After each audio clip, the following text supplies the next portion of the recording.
Alright, welcome to this video on using the distance formula to find the distance between 2 points.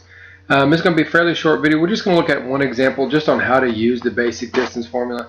And then we'll talk about some of the examples on that assignment in class about how we're going to apply the distance formula. Okay, so today we're just looking at just the basics of it being able to solve. Alright, so we're going to take and you can see what I've got written here. This is our actual distance formula right here. We take that x2 minus x1 squared plus y2 minus y1 squared, and then we take the square root of all of that. Okay, now it doesn't matter the order whether you do x1 or x2 first, but whichever one you do first, you have to make sure that you use that y first as well. So if you want to switch the x1, x2, that's fine. You also have to switch the y1, y2. Okay, and then make sure after you subtract those values, you're going to square them, add the two x squareds and y squareds together, then take that square root. For right now, we're just going to go ahead and take the square root, type it in the calculator, get ourselves a decimal. Now, eventually we will learn how to simplify this radical, but for right now, we'll just type in the calculator, get a decimal.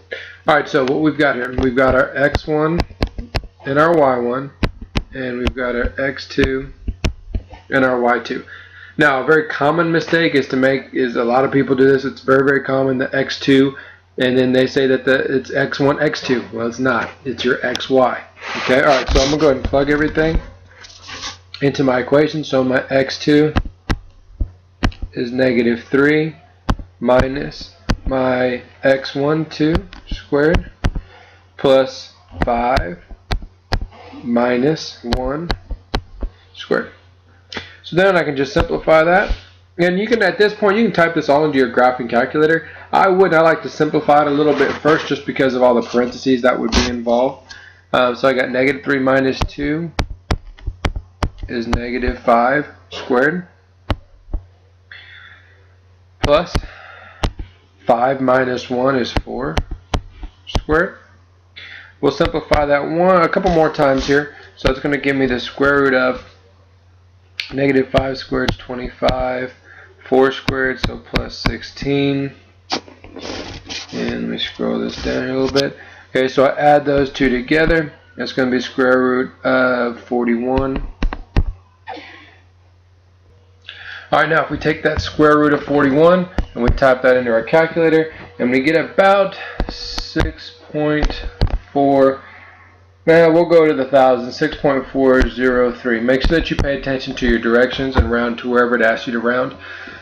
Now, a couple things before I'm done with this video here. This number underneath the radical, remember that square root symbol is also called a radical. Okay, so that square root symbol is a radical. The number underneath the square root symbol is called the radicand. So just so that you know the terminology. And we'll talk about this some more a little bit later on in the year. Now, this radicand, whenever we're finding distance, it has to be positive right now for us. If you get a negative value underneath that square root, you messed up somewhere. Okay, because right now, if we're looking at distance, there can only be a positive value for distance. So make sure that radicand is positive before you type it in the calculator.